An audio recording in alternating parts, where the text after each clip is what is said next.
berdasarkan Surat Edaran Nomor 1 Tahun 2015 tentang kewajiban pelaporan harta kekayaan aparatur sipil negara atau LHK-ASN di lingkungan instansi pemerintah. Dasar yang kedua, Surat Edaran Nomor 54 Tahun 2019 tentang penyampaian kinerja instansi dan laporan harta kekayaan aparatur sipil negara atau LHK-ASN. Terus, siapa yang wajib lapor LHK-ASN? Pada gelombang 1 yang wajib lapor LHK-ASN adalah pejabat eselon 3 atau administrator dan pejabat eselon 4 atau pengawas, kecuali pejabat pimpinan tinggi dan pejabat pembuat komitmen atau PPKOM tidak wajib LHK-ASN. Pada gelombang 2 yang wajib lapor LHK-ASN adalah pejabat fungsional umum atau staf atau pelaksana dan pejabat fungsional tertentu. Pengisian wajib lapor LHK-ASN cukup sekali saja dalam pengisiannya. Namun menurut informasi, kalau tidak salah, untuk ASN yang pindah tugas, promosi jabatan atau naik jabatan, untuk update pengisian LHK-ASN-nya kembali. Ayo kita langsung praktek cara pengisiannya. Pengisian LHK-ASN menggunakan aplikasi berbasis web. Untuk menggunakan Mozilla, ketik siharka.menpan.go.id. Ini sudah muncul, tinggal kita enter.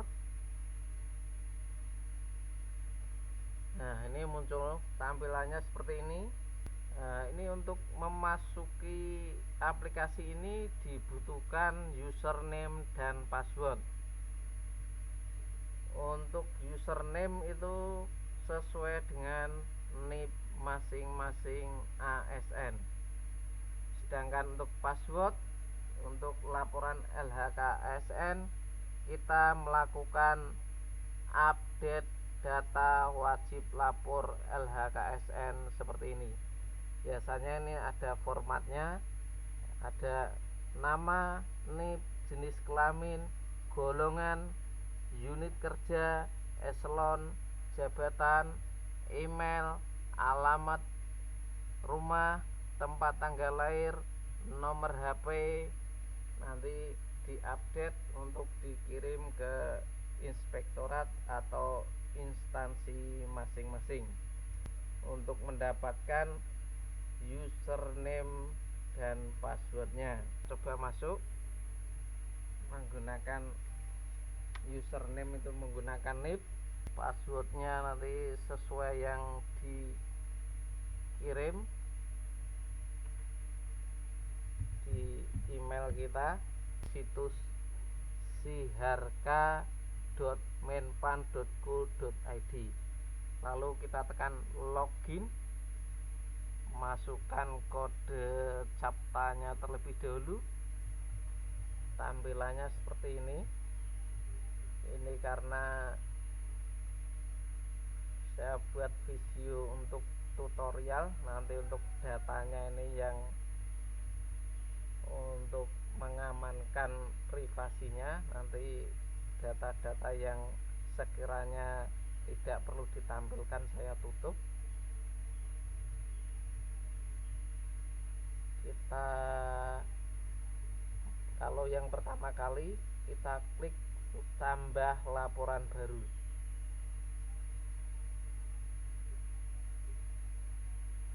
Nah, tambah laporan baru ini nanti mengisi data pribadi seperti nama lengkap, KTP, jenis kelamin, tempat tanggal lahir, agama, status perkawinan, NIP, pangkat golongan, TMT, eselon, jabatan, TMT jabatan, unit kerja, alamat, alamat rumah, kode pos, nomor telepon, dan NPWP. Ini nanti disiapkan untuk data-datanya, KTP, KK, terus data-data kepegawaian disiapkan supaya nanti kalau misalkan kita menginput laporan LHKSN itu bisa disimpan. Nanti kalau tidak lengkap nih datanya tidak bisa disimpan. Ini untuk lanjut ke menu berikutnya, ini setiap tahapan harus disimpan terlebih dahulu. Seperti data pribadi, ini nanti kalau sudah lengkap, sudah benar, dipastikan benar dulu, nanti baru bisa disimpan. Kemudian baru bisa lanjut data yang kedua, data keluarga. Kemudian karena ini bersifatnya privasi, ini untuk berlanjut ke data berikutnya itu harus data yang pertama harus tersimpan dulu. Ini saya siapkan gambarannya yang sudah di screenshot. Ini tabelnya ada nama istri atau nama suami, tempat tanggal lahirnya, tempat dan tanggal nikahnya. Ini disiapkan data-data pendukungnya biar nanti kalau kita menginput sistem pelaporan ini tidak tertunda atau tidak salah dalam penginputannya. Untuk pekerjaan itu disesuaikan pasangannya itu PNS atau non PNS. Terus penghasilan per tahunnya itu nanti bisa disesuaikan. Kalau misalkan ibu rumah tangga ya dikosongi atau nol gitu. Alamat rumah itu disesuaikan dengan kondisi masing-masing. Mempunyai anak itu juga dicantumkan nama anak, tempat tanggal lahir, jenis kelamin, pekerjaan kalau anak kita itu sudah bekerja, kalau belum ya diisi belum bekerja atau statusnya sekolah. Alamat rumah itu ya biasanya disesuaikan dengan orang tuanya. Untuk harta kekayaan itu terdiri dari harta tidak bergerak, harta bergerak, surat berharga, tabungan, dan lain-lain. Ini untuk tampilan yang di aplikasi sudah saya screenshot. Untuk menu yang pertama itu harta tidak bergerak. Ini nanti untuk jenis harta itu nanti diklik, itu ada tanah, ada bangunan, ada tanah dan bangunan. Nanti diisi luas tanah atau luas bangunannya, terus atas nama siapa, terus hubungan keluarganya itu yang bersangkutan atau istri atau anak, terus alamat sesuai dengan jenis harta, tahun perolehan, harga perolehan, total NJOP saat pelaporan.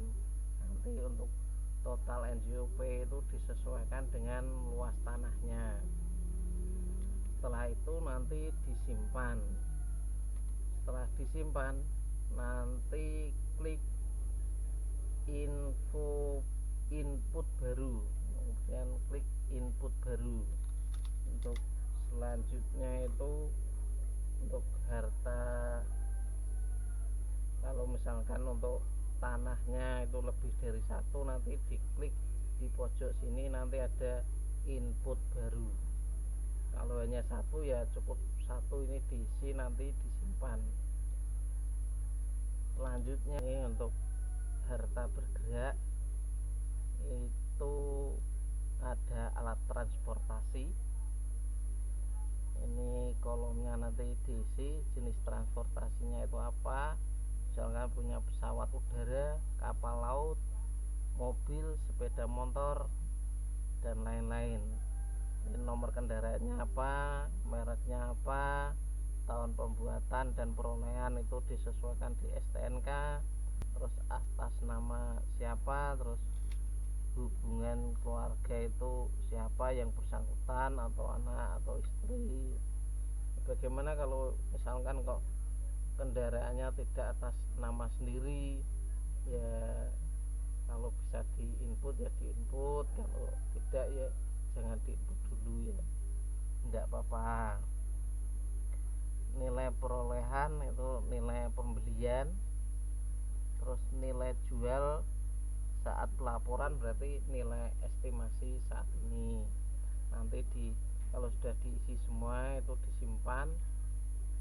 Kalau misalkan kok kendaraannya atau mobilnya itu lebih dari satu, ya di sini nanti diklik input baru untuk menambahkan data harta bergerak lainnya.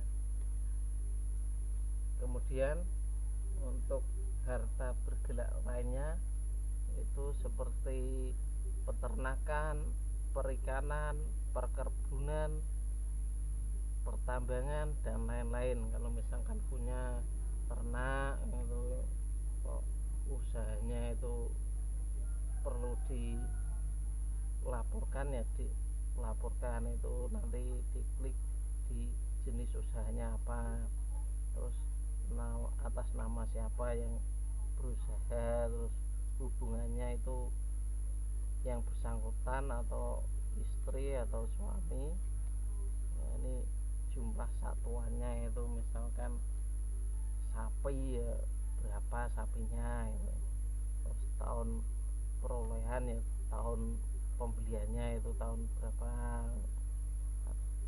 Terus omset per bulan itu disesuaikan kalau misalkan ada. Kalau tidak ada ya misalnya dikosongi, klik simpan, nanti biar bisa lanjut ke menu berikutnya. Menginput surat berharga itu seperti saham, itu kalau misalkan punya saham itu bisa dimasukkan itu jenis surat berharganya itu seperti contohnya saham, terus atas nama siapa, terus hubungan keluarganya itu di siapa yang bersangkutan, atau istri atau anak itu, terus jumlah lembarnya itu, kepemilikannya itu berapa, terus nama perusahaannya, nilai jual saat laporan itu berapa, itu kalau ada. Kalau tidak ada ya dikosongi, cukup klik simpan untuk melanjutkan menu berikutnya. Menu piutang itu harta kita yang kita pinjamkan atau kita hutangkan ke orang lain, kita itu sebagai yang meminjamkan, itu namanya harta piutang. Nanti yang piutangnya itu atas nama siapa, terus hubungannya itu yang bersangkutan atau anak istri atau suami, terus nama banknya itu apa, terus nomor rekening, saldo saat laporan. Itu biasanya itu bisa dimintakan ke bank atau di printkan rekening korannya itu atau pelaporannya itu.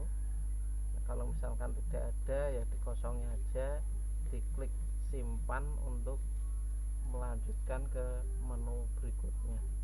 Menu hutang yang sudah saya screenshotkan itu atas nama siapa yang hutang, terus hubungan keluarga itu misalkan yang bersangkutan, terus nama banknya apa, nomor rekeningnya berapa, saldo saat pelaporan. Saldo saat pelaporan itu saldo hutang kita yang ada di bank, itu nanti bisa di printkan di buku tabungan atau di rekening korannya. Kalau misalkan ada ya disesuaikan, kalau kalau tidak ada dikosongi, diklik simpan untuk melanjutkan menu berikutnya. Nah, seperti ini tampilan pada menu penghasilan di aplikasi Siharga. Itu ada gaji pokok, tunjangan jabatan. Ini gaji pokok selama 1 tahun, nanti dikalikan gaji pokok bulanan dikalikan 12 bulan, itu masuk di gaji pokok. Tunjangan jabatan itu seperti tunjangan jabatan kita, dan tunjangan tukin itu di 1 bulan dikalikan 12 bulan, masukkan sini. Tunjangan lain-lain itu seperti gaji 13 itu kalau ada, THR itu juga kalau misalkan ada, ini dijumlahkan, dijadikan dan dimasukkan ke tunjangan lain-lain. Kemudian potongan-potongan itu dilihat di struk gaji atau daftar gaji, nanti dikalikan 12 bulan, ini dimasukkan di sini. Kemudian penghasilan bersih ini biasanya otomatis setelah dikurangi potongan nanti masuknya di penghasilan bersih. Kalau sudah diisi semua, nanti klik simpan untuk melanjutkan ke menu berikutnya. Kan ini tampilan untuk input penghasilan dari profesi atau keahlian.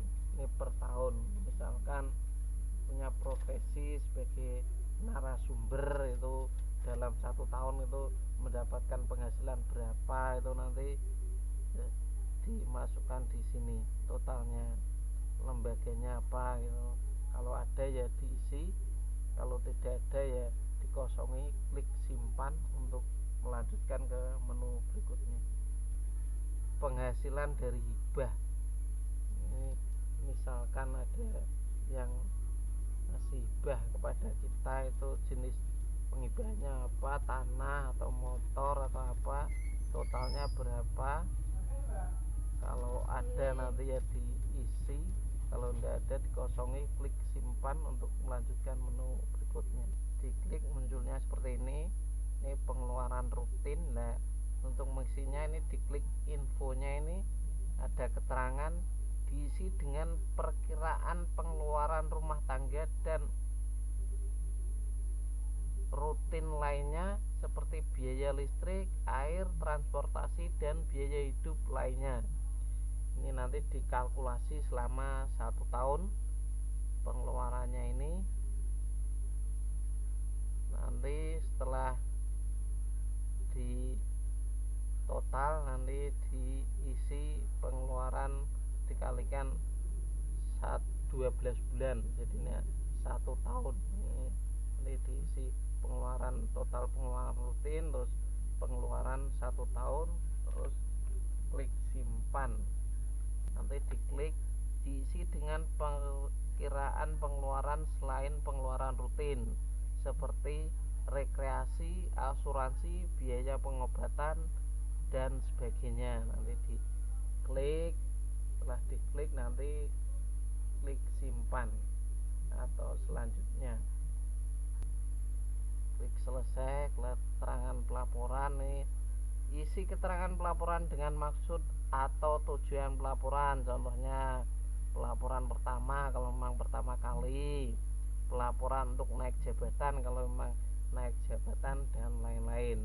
Kalau misalkan untuk pertama kali ya pelaporan pertama kali, terus selesai dan lihat laporan. Nanti seperti ini, bukti pelaporan harta kekayaan aparatur sipil negara. Ini sengaja saya tutup karena untuk menjaga kerahasiaan pelaporan. Ini contoh cetak bukti pelaporannya seperti ini. Apabila informasi atau video ini bermanfaat bagi teman-teman semua, minta bisa bantu like, komen, share, dan subscribe. Terima kasih. Selamat beraktivitas. Wassalamualaikum warahmatullahi wabarakatuh.